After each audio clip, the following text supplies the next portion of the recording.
In this video, we're going on a whirlwind of a ride through Kevin O'Leary's complex relationship with cryptocurrencies. O'Leary, a Montreal-born business tycoon who struck gold with his software company SoftKey, is better known to most as a straight-talking judge on Shark Tank. But when it comes to the world of crypto, O'Leary's stance has been, let's say, a bit wobbly at best. Stay tuned as we unpack this intriguing narrative. We'll start off with Kevin O'Leary's early dismissal of cryptocurrencies. Back in 2019, he was a staunch critic, going as far as calling the crypto useless and garbage. Try and do a transaction over $100,000 of Bitcoin. I tried to do some real estate in Switzerland with it once. It is a useless currency. It is a useless currency. That's what I believe. I mean, look, I'm not, I realize people have different opinions, but to me, it's garbage.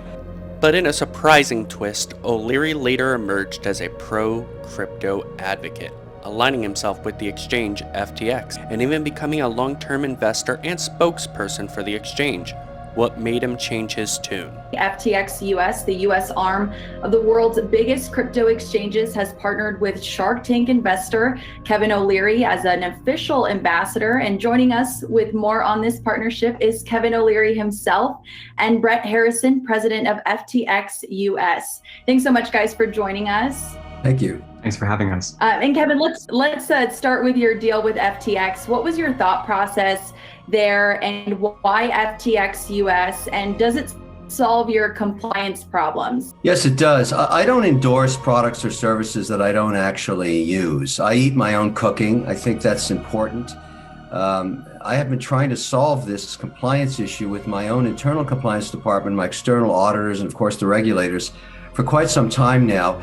The truth about crypto and the opportunity as well is that it really hasn't yet been adopted by large institutions the way people think. And the number one reason for that is not lack of interest. They want to allocate Bitcoin, Ethereum, et cetera, and many other tokens, coins, change, whatever, but they don't have the infrastructure to report into their systems. It's that simple. When you buy a stock or a bond, let's say you're running $1 billion mandate and you want to allocate 10% into a portfolio of crypto, that's $100 million. You don't download an app on your phone and do that. You have to have it built into the infrastructures that marks to market by the second, like a stock or bond does. Your compliance department can see your position every second. At the end of the day, reports it to your external auditors. They sign off on your statements, and it goes off to the regulator.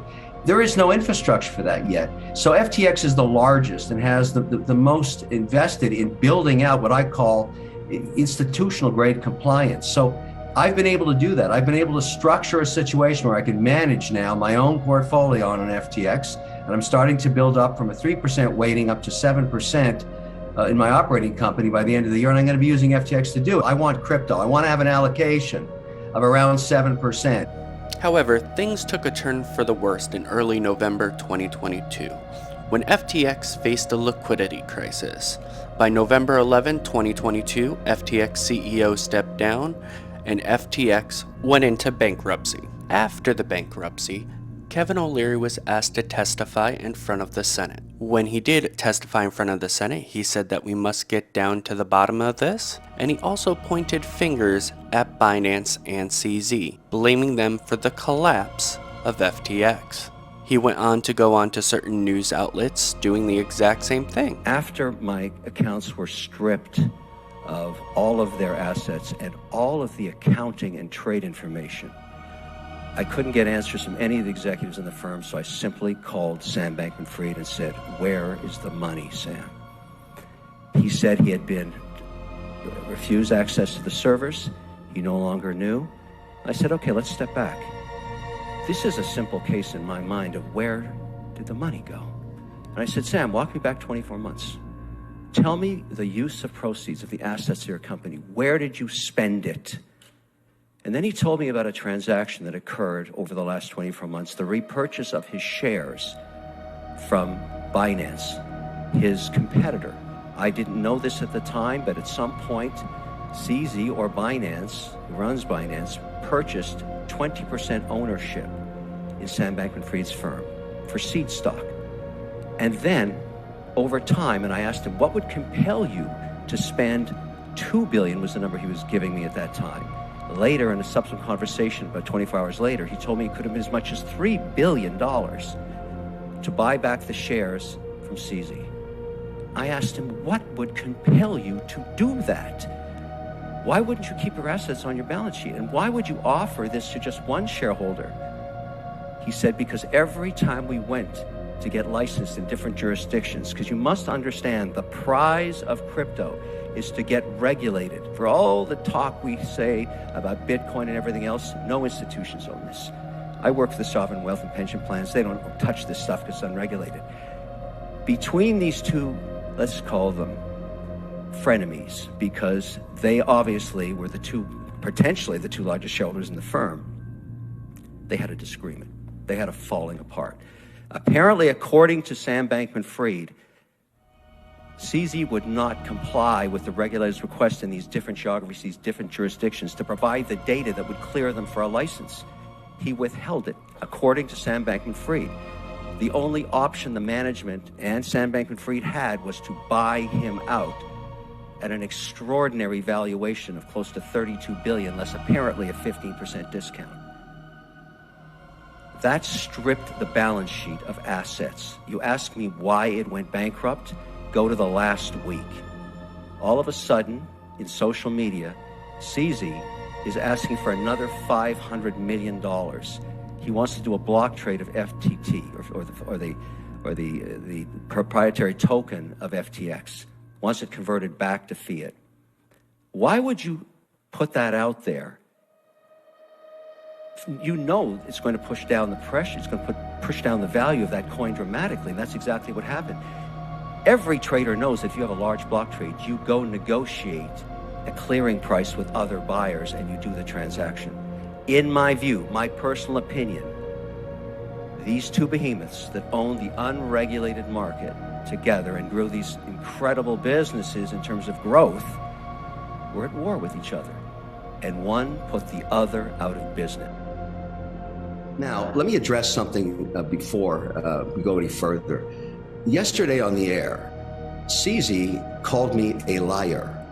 That suggests that I perjured myself in front of the U.S. Senate for 2 hours this week. I can assure you that is not the case.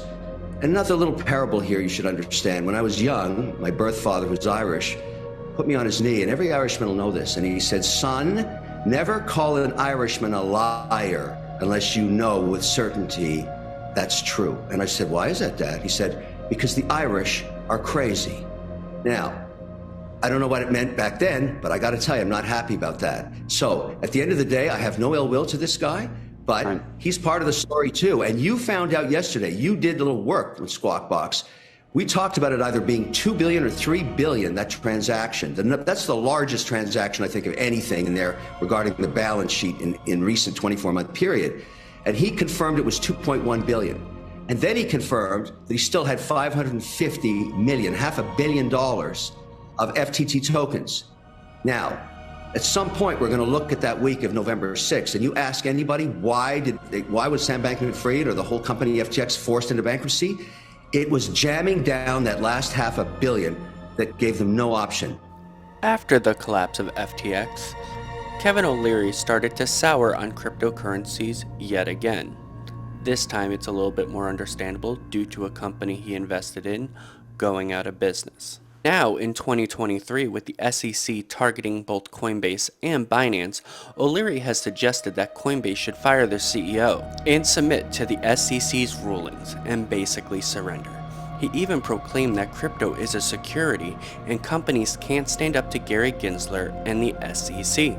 And I think what I've said as an institutional investor now is it's time to lay down the olive branches. It's clear now that the CEO of Coinbase, which has lost 70% of its market cap since the IPO, Gensler is razor clear about what he wants. He's basically saying, let's just take one asset that everybody knows.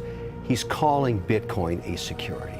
He wants to regulate where you trade it like a broker-dealer exchange. And he has no flexibility.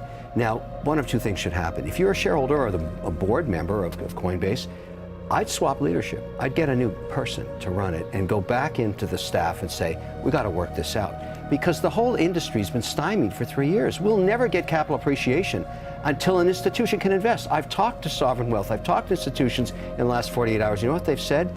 This makes this asset class radioactive waste. here's a company that could resolve it. They claim they're the leaders. Well, if the leader of that company, and I'm not, I'm not pulling any punches. If he was working for me, I'd fire him. I'd get somebody else. You're talking about the head of Coinbase. Yes, it's over. It's so over, it's almost getting boring. Gensler has told him countless times, no, no, no, and no. And everybody hears it except him. Read the tea leaves, read the room, listen, read Gensler's lips. The answer is no, no, no. And you gotta listen to that. You can't beat him. If I ever met Kevin O'Leary, he would probably say at this point that I am dead to him, and he will crush me like the cockroach that I am. You're dead to me, and you are, because I'm out. They get paid to crush cockroaches like you.